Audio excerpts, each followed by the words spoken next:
Viewers welcome back in our program जी। Doctor साहब साडे कोल अगला फेसबुक मैसेज आया है वीर अमरीक सिंह जी का बहरीन तो ये लिखते हैं, हो सकता है मैं गलत होवां पर मैनू लगता है कि TV 84 ने यह खबर कैरी नहीं की कि बांग्लादेश सरकार ने 1909 के आनंद मैरिज एक्ट नूं मानता दे दी है। जे तुसी ये मुद्दा पहला चुक चुके हो तो माफ करना। धन्यवाद जी डॉक्टर साहब। वीर अमरीक सिंह बहरीन जी का शुक्रिया, उन्होंने सानू आगाह किया।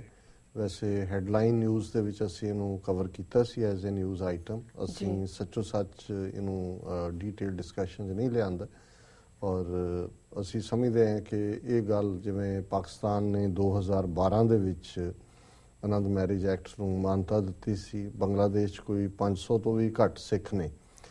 ਥੋੜ੍ਹੇ ਬਹੁਤ ਜਿਹੜੇ ਇਹਨਾਂ ਦੇ ਹਾਈ ਕਮਿਸ਼ਨ ਜਾਂ ਕੌਂਸੂਲੇਟਸ ਇੰਡੀਆ ਦੇ ਨੇ ਉੱਥੇ ਜਿਹੜੇ ਪੋਸਟਡ ਹੁੰਦੇ ਨੇ ਉਹੀ ਜਾਂਦੇ ਨੇ। ਪਰ ਇਹਦੇ ਬਾਵਜੂਦ ਬੰਗਲਾਦੇਸ਼ ਵੱਲੋਂ ਸਿੱਖਾਂ ਦੀ ਅਡਰੀ ਧਾਰਮਿਕ ਹਸਤੀ ਨੂੰ ਮਾਨਤਾ ਦੇਣਾ, ਕਿਉਂਕਿ ਜਿਵੇਂ ਪਾਕਿਸਤਾਨ ਵੀ ਇੱਕ ਇਸਲਾਮਿਕ ਦੇਸ਼ ਹੈ, ਬੰਗਲਾਦੇਸ਼ ਵੀ ਇੱਕ ਇਸਲਾਮਿਕ ਕੰਟਰੀ ਡਿਕਲੇਅਰ ਹੋਇਆ।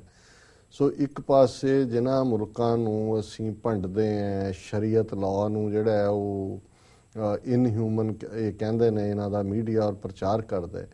ਇਸਲਾਮਿਕ ਮੁਲਕਾਂ ਨੇ ਤਾਂ ਮਾਨਤਾ ਦੇ ਦਿੱਤੀ, ਰੈਕਗਨਾਈਜ਼ ਕਰ ਲਿਆ ਕਿ ਭਾਈ ਸਿੱਖਾਂ ਦਾ ਇੱਕ ਅੱਡ ਧਰਮ ਹੈ, ਇਹ ਬੁੱਤ ਪ੍ਰਸਤ ਨਹੀਂ ਨੇ, ਇਹ ਮੁਸਲਮਾਨ ਨਹੀਂ ਨੇ, ਇਹਨਾਂ ਦੀ ਆਪਣੀ ਹੋਂਦ ਹੈ ਔਰ ਇਸ ਲਈ ਇਹਨਾਂ ਨੂੰ ਹੱਕ ਹੈ ਕਿ ਕਾਨੂੰਨਨ ਤੌਰ ਦੇ ਉੱਤੇ ਇਹ ਆਪਣੇ ਵਿਆਹ ਆਨੰਦ ਮੈਰਿਜ ਐਕਟ ਦੇ ਥੱਲੇ ਰਜਿਸਟਰ ਕਰਾ ਸਕਣ। ਹੈ ਤਾਂ ਸਪਿਰਿਟ ਇਹੀ ਐਕਟ ਦੀ, ਹੋਰ ਕਿਹੜਾ ਕੋਈ ਐਕਟ ਕੋਈ ਇਸ ਕਿਸਮ ਦਾ ਕੋਈ ਵੱਡੀ ਗੱਲ ਹੈ। ਲੇਕਿਨ ਇੱਥੇ ਇੰਟੈਂਸ਼ਨ ਕਲੀਅਰ ਹੈ ਤੇ ਜਿਨ੍ਹਾਂ ਦੇ ਨਾਲ ਸਾਡਾ ਵਾਹ ਪਿਆ ਹੈ, ਜਿਨ੍ਹਾਂ ਨੇ ਸਾਨੂੰ ਆਰਟੀਕਲ 25(b) ਦੇ ਥੱਲੇ ਹਿੰਦੂ ਬਣਾਇਆ, ਫਿਰ 1955-56 'ਚ ਉਹਨਾਂ ਨੇ 3-4 ਡਿਫਰੈਂਟ ਐਕਟ ਜਿਹੜੇ ਨੇ, Hindu marriage act, Hindu succession code, Hindu adoption and guardianship act, ਇਸ ਕਿਸਮ ਦਾ ਬਣਾ ਕੇ ਹਿੰਦੂ ਬਣਾਇਆ। ਉਹ ਤਾਂ ਜ਼ਾਹਰ ਹੈ ਕਿ ਵੀ ਉਹ ਜੇ ਹੁਣ ਮੋਹਨ ਭਾਗਵਤ ਇਹ ਕਹਿੰਦਾ ਹੈ ਕਿ ਜੀ 1000 ਸਾਲ ਬਾਅਦ ਸਾਡੇ ਕੋਲ ਰਾਜ ਆਇਆ ਹੈ, ਫਿਰ ਉਹ ਕਹਿੰਦਾ ਜੀ ਅਸੀਂ ਜਿਹੜਾ 2020 ਤੱਕ ਸਭ ਨੂੰ ਹਿੰਦੂ ਬਣਾ ਦੇਣੇ।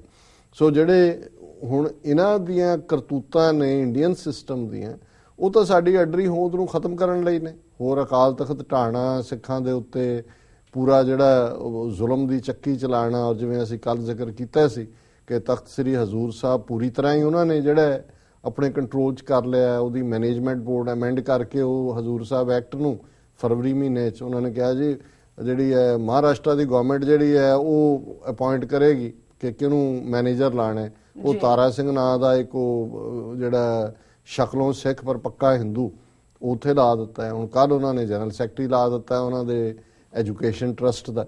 ਸੋ ਜ਼ਾਹਰ ਹੈ ਵੀ ਸਾਡਾ ਜਿੱਥੇ 10ਵੇਂ ਪਾਤਸ਼ਾਹ ਜੋਤੀ ਜੋਤ ਸਮਾਏ, ਜਿਹੜਾ ਸਾਡਾ 5ਵਾਂ ਤਖਤ ਹੈ, ਜਿੱਥੇ ਸ਼ਸਤਰ ਨੇ, ਜਿੱਥੋਂ ਬਾਬਾ ਬੰਦਾ ਸਿੰਘ ਬਹਾਦਰ ਨੂੰ ਪੰਜਾਬ ਵੱਲ ਤੋਰਿਆ ਔਰ ਜਿੱਥੇ ਆਲਾ ਦੁਆਲਾ ਕਿੰਨੇ ਇਤਿਹਾਸਕ ਗੁਰਦੁਆਰੇ ਨੇ, ਉਹ ਤਾਂ ਸਿੱਧੇ ਤੌਰ ਦੇ ਉੱਤੇ ਹੀ ਗਵਰਨਮੈਂਟ ਦਾ ਕੋਲ ਕੀ ਰਾਈਟ ਹੈ ਕਿ ਉਹ ਜਿਹੜਾ ਅਪਾਇੰਟ ਕਰੇ ਵੀ ਕਿਹਨੇ ਉੱਥੇ ਮੈਨੇਜਰ ਲੱਗਣਾ ਜਾਂ ਨਹੀਂ ਲੱਗਣਾ।